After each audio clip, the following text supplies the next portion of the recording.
Hello and welcome to our web. Today we're learning all about food intolerances and allergies and how to cure them. My name is Parm Kaur and I'm the founder of our web. I started our web because I wanted to share the information I'd discovered and found useful for my health. As some of you know, I first became involved in alternative therapies when I was in my 20s, just after finishing university. I hadn't been feeling well for a while, but when I visited the doctor, he tried to tell me that I had depression. Thankfully, I ignored him and instead asked the advice of my friends who pointed me in the direction of alternative therapies, and I've been benefiting from them ever since. Today we're going to hear about a practice that has been used for thousands of years, which is yoga, and how it can help with our digestion. And also we're going to learn about a new therapy, or relatively new therapy, just about 20 years old, which can desensitize you from allergies, whatever they are. So, first of all, I would like to make sure that you do find one thing that you can take away with you from this presentation. Remember, you can ask questions at any time. Just put them into the chat box and we will answer as many as we can. And if there is one thing you remember, I want it to be this. Remember that one size doesn't fit all, and what might work for a friend of yours won't necessarily work for you. And the place where you can start is by really listening to your body and making sure that whatever you try fits you. Remember, we're here to give you information about all the different alternative therapies that are available to you. I want you to keep an open mind because some of them you will have heard of, such as acupuncture, and some of them you won't have heard of, such as bark therapies or even perhaps sound therapy. I can personally vouch for all of the therapies that you're going to hear about, and I want you to really make sure that you can also learn about all of these therapies from the best in the world. Sometimes when we're in pain or we're incapacitated or we are physically isolated because of our location, this can prevent us from finding the help that we need. So sit back and enjoy today's presentation, and as I said, do feel free to ask any questions that you might have. So let's get started. The first therapist we're going to talk to today is called Julie. So I'd like to welcome Julie to the program. Hello. Hello there. So I understand that you've been practicing yoga, especially yoga for digestion, for a long time. Absolutely. Welcome to the program. And can you tell us how you got started? I'd be delighted to.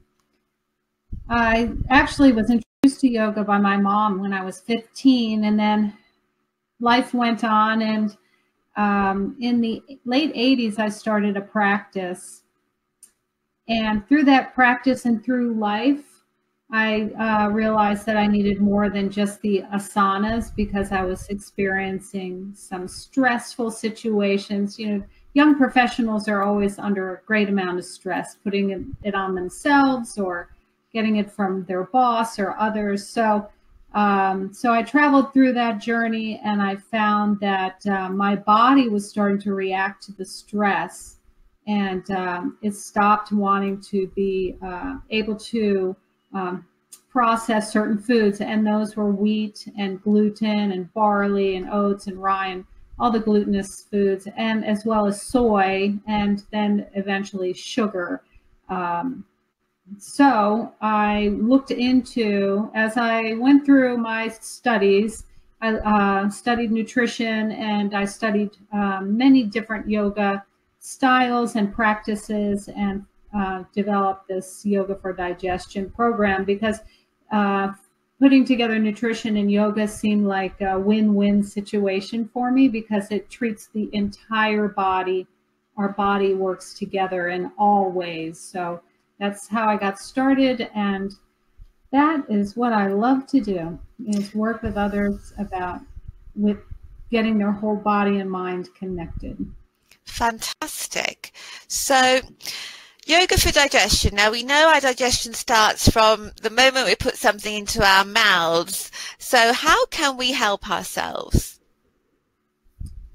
Well, we can help ourselves by being mindful. Mindfulness is the key to eating, and really changing our behavior, noticing our behavior, working with ways to embrace food, which actually is a whole subject in itself, is how you embrace food, your food culture.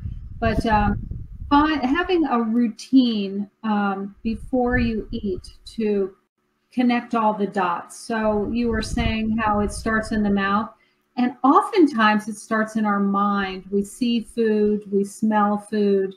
Our mind is like, maybe I'm hungry. So, but the digestion absolutely starts in the mouth. So here's a couple tips I have for mindful eating. This is yogi style. I added some, I expanded upon mindful eating here. But I truly believe that if you engage in silence for part of your meal, you will be able to really connect to yourself and feel what your body's feeling. Oftentimes we don't do that. We're reading, we're watching television, we're engaging in conversation, we're helping the kids out, there's so much going on. So even if it's for 30 seconds at the beginning, so you can feel how hungry you are. And midway through, notice how your body feels, because oftentimes we don't recognize that we're full, or we start to say, I'm starting to feel full. And then things happen and you get distracted and you keep eating because you don't want to waste food. So, or some other reason. So my feeling is during the middle of the meal or towards the end, when you start to feel full, take a moment and say, do I need more? And if you don't eat anymore. It's okay to put it away for the next day or a little while later. I believe you should begin each meal consciously. And that would be 3 to 5 slow, deep breaths, which we are going to do in a moment. I personally like to add a short prayer, a mantra, or a grateful saying. I typically, for me, say thanks to every person and living thing that has provided the meal to me. And that makes me feel really good. It warms my heart.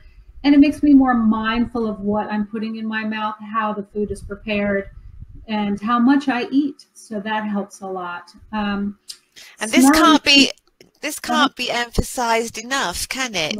The fact that we often, because we eat in front of the TV, or we're too busy talking to our friends or family, and it's very easy to overeat that way, isn't it?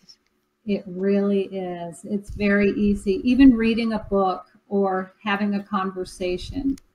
So there were a couple other things on that slide about breath and smelling food, looking at your food. I can't emphasize enough for people with digestive issues is to take small bites of food and chew it thoroughly, then swallow, take a break, take a breath. Allow your digestive system the respect and the gratitude of slowing down, because that slowness, if your digestive system is struggling, that slowness will allow it to grasp what its job is in a healthier way, rather than putting in too much too fast. Okay, so let's take a moment to visit a state of calmness. You see from the slide, So if you could sit quietly for a moment. I'm going to be quiet here for a moment too, and I want you to notice your breath and where you feel your breath.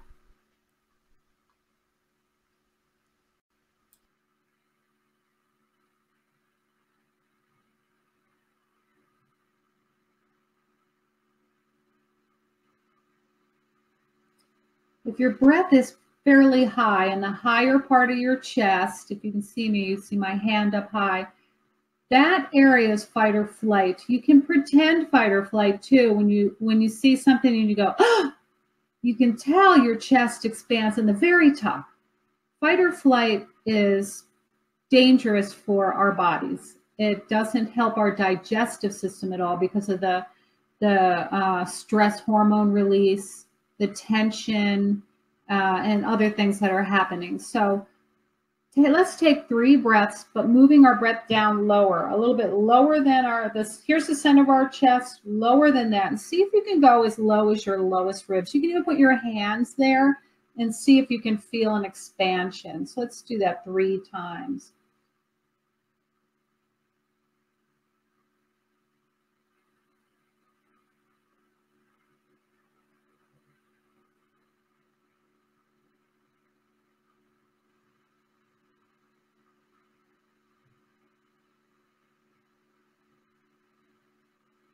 Now, if you can keep your breathing there during the rest of this webinar, what you're doing is you're engaging in the parasympathetic nervous system, which is what I call the peaceful side of your nerves. And that what that does is it stops negative or stress hormone release. It lets your body flood itself with a more calming effect. It releases and relaxes all your muscles. Don't forget, there are muscles in the digestive system. The gut and the mind talk a lot. So when you're breathing really deeply, you're exercising that very important nerve called the vagus nerve. You're exercising your digestive system. Your diaphragm is pushing down on your intestines to help them. It's like a massage, but it's also helping them work. Peristalsis is the name of what happens when it moves food through the intestines. So it's helping all of that work more efficiently. Even if you're constipated, a long, slow, deep breath in, pause, a long, slow, deep breath out. In the bathroom will help you eliminate. So there's so much greatness about breath. I can't speak enough about breath. So anyway. Thank you, Julie. That is fantastic. Now, we've had most of the speakers actually on this webinar series mention breath. So I'm really glad we keep coming back to it because there's nothing more effective in calming us down and helping our bodies instantly. So I'm really glad you mentioned that. So what about specific poses that we can use to help us with our digestion? Well, I have a few that I recommend for starters. There are actually more. This is just a quick note about digestion. Starts in the mouth and it goes all the way through. So let's just go through that very quickly. But digestion is a long process. Hence, anyone with digestive issues of any sort should really take their time with engaging the digestive system. But your mind, what you think and feel, contribute to comfort and discomfort in the digestive system. Kids, they don't want to go to school. Mommy, I have a tummy ache. They probably do because something's wrong. They don't really want to go. Something is not right. That's right. We do that. The nervous system is a huge player in gut health. I just talked about the vagus nerve, but it is a huge player and it releases hormones and does all these things. The immune system is very mysterious. There's not enough science on it to figure out the food allergy connection completely, but that's anyone with a true food allergy is got a dysfunctional immune system. Your immune system is not working correctly.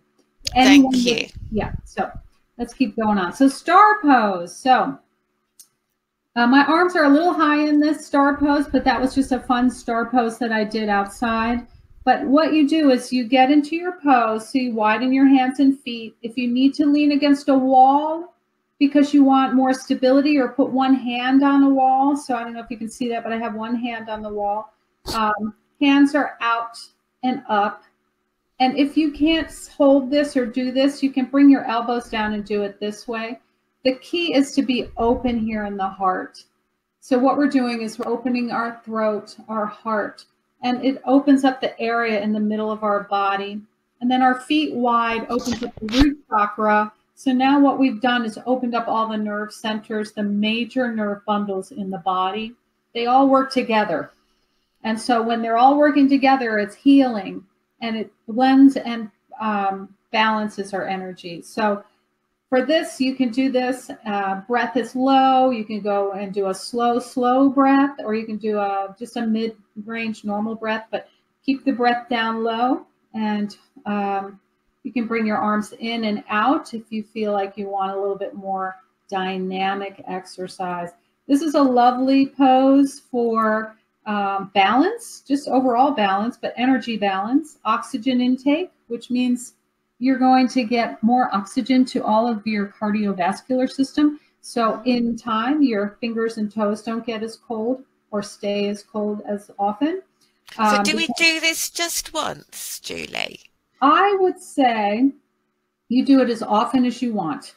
For yoga, take 5 or 10 minutes, a couple times a day, and do some yoga poses. You can't go wrong with a few poses every day. Easy seated pose. So not everybody likes to cross their legs. You can sit in a chair. I want everyone to know that you can adapt anything. Hands can be together. So you can see my hands together in your lap. I would avoid crossing or holding the belly in any of these poses. So this is just a normal meditation pose. It's very calming. It's a great way to end your day, a great way to sit quietly before a meal. It's after your yoga practice, if you do more dynamic poses or holding poses, this is a great way to end. One thing I'll just mention on this one, see where it says begin to lengthen your breath? This is a very, very important style of calming breath. So 4 counts in through the nose if the nose is not clogged. Pause for just a brief second if you feel comfortable with that. If you have asthma or other respiratory illness, you may not, so it's up to you. And then slow down your exhale, 6 counts out. That totally engages the parasympathetic nervous system. Very calming, but it connects. Wonderful. Yeah. Great. All right, adapted half twist. So I do have a caution: pregnancy, any spine injury, sore back, spine meaning from head to tailbone. Just be careful. If you have IBS, some people benefit from this, some people do not. So you have to see. And I would say start with a half twist. You can go deeper, but you're just sitting up nice and tall, feet on the floor, and you inhale before you move. You exhale when you move. So I'm just moving a little bit, and I'm just twisting so that the center of my chest can face a little bit past my legs, if that's as far as you can get. If you don't get that far, that's okay. It's just a mini twist. You stay and breathe as low as you can breathe. And then you inhale and you exhale on the move. Very important to do that. Improves blood flow. This is a great massage for your liver, and when you move to the right. So it's really great pose. Yeah. All right, CatCow. This is the cow part on that picture. So you're going to you're still sitting on a chair. You can do this hands and knees, but a lot of people these days have terrible wrist issues. So you can do knees and forearms. Great. Or you can do forearms on an elevated pillow if you're on your knees, and knees on a blanket. Okay. So you're sitting up nice and tall, and you're going to inhale to start. Just a regular inhale, good posture. And you're going to exhale, and you're going to pull your belly in. See how I'm doing this? I'm dropping my chin. You can't see my belly too much, but I'm pulling it in, like the belly button's going towards my spine, and I'm rounding the upper part of my back. My tailbone kind of rounds. And then on the exhale, oh, wait a minute. No, I'm going to sorry, my bad. I do this sometimes. Exhale, pull your belly towards your spine, arch your back, chin lowers. Then when you inhale, you're going to do an exaggerated movement so that your shoulders pull back, your belly button pushes forward, and your chin can raise just a little bit to open up the throat chakra energy center. And then you go back, exhale. Nice and slow. That looks really relaxing, Julie. It's really relaxing. And if you go slowly, here's a way to gauge your speed. Try to feel the vertebrae move a little bit at a time, and then just focus on the vertebrae. Start at the tailbone and feel it move a little bit at a time till you're all the way moved, and then start at the tailbone again and go into the opposite side of the pose. That way you know that feeling, your mind-body connection. This is great for stimulating your nervous system and digestive system. And it's wonderful for those of us who spend a lot of time sitting at our desks as well, I think. It is. It's a great office pose. The last two you can do in the office. It's wonderful. Brilliant. All right, this wind release pose. A lot of us get gassy. You know, that's just human nature. Yes, it is. And so there's two. This is one wind release pose. You lay on a carpet. You can do it on your bed. It's not as supportive. You can lay on a mat. You can carpet feels good. A blanket on a carpet is good. Okay, so you're laying down, both legs out, arms to your sides. Long, slow inhale. On your exhale, you're pulling one of your knees into your chest. Don't feel that you have to touch your chest. Just pull it in as close as possible. That feels good without straining. So a note on straining, you should never feel the joint. You should never feel pain in any joint when you practice yoga. You should feel a stretch in the muscle in the very middle. So This is my arm, the muscle between my elbow and my shoulder. In the middle is where I feel the stretch, not at the elbow or the shoulder. Same with the legs. You should never feel it in the hip or behind the knee, anything like that. Okay. That's a really good point. You're exhaling. You can use a strap or a belt too. Some people don't feel comfortable with this. And this picture has some hands on shin, but I like it better with hands behind the calf. So you can see that my hands are behind. See, I can move my lower leg, but it's just over my hands. That to me is an alternative that I really like. So fantastic. Yeah. And then you switch sides. Don't forget, switch sides. And then quick note, you get the end, bring both knees in and just hold them towards you with a strap or behind your thigh or however. And then you just gently rock just a teeny bit so you feel the pressure on one hip, pressure on the other hip, just a teeny bit. See how small I'm moving? Small movement. You can feel that it massages the back. It's a great addition to the wind release pose. Okay, let's go to the next one. Okay, Savasana. I had to show this picture because it's a great picture. This is me.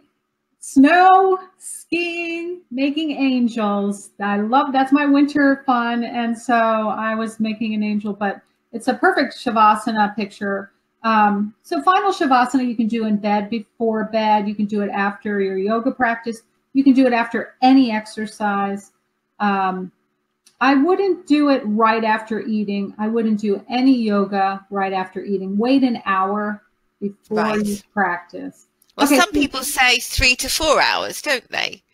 They do. I actually try to do 2 hours. I've learned 2 hours, but most people can't do that. Some people have to eat small meals every 2 hours. So the minimum, depending on how your belly feels, is an hour. If you're a very slow digester, wait longer. Okay, so you lay down. So here's the thing. Breath-wise, you want to start with a long, slow, deep breath. Feel it all the way down your back and out all the way up towards your crown.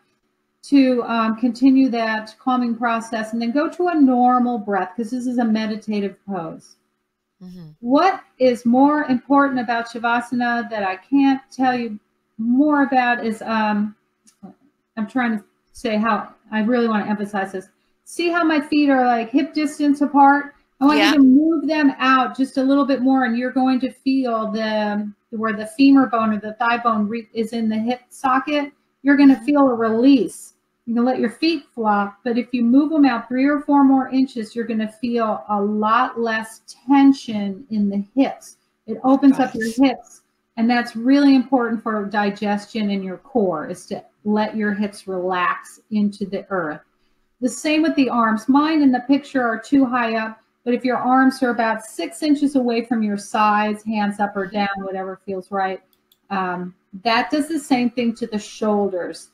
The shoulder joint is very narrow. When your hands are right to your sides for Shavasana, your shoulders are engaged and they're not relaxing. So if you move them out about 6 inches, that you will feel the back of the shoulders able to relax into the earth. And it's very important to do that. So that's my restorative. Final Shavasana, which you can do at any time. And I just love it. And I hope you will too. I have many more poses, so anyone can contact me for more. That's fantastic. Now,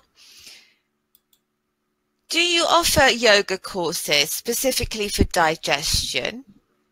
I do. I offer one-on-one or small group private, because with my background in food allergies and intolerance and yoga and all nutrition, I find that a general group, there's too many little bits and pieces of information that need to be learned. And so I can be more specific and more personal, because you said this brilliantly at the beginning, is everybody's different, you know, so we all have different needs and different styles and different capabilities. So small group and one-on-one.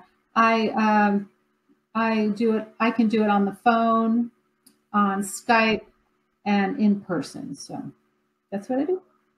Yeah. If anyone's interested, they can contact you and you can forward to me, and I will get right back to them.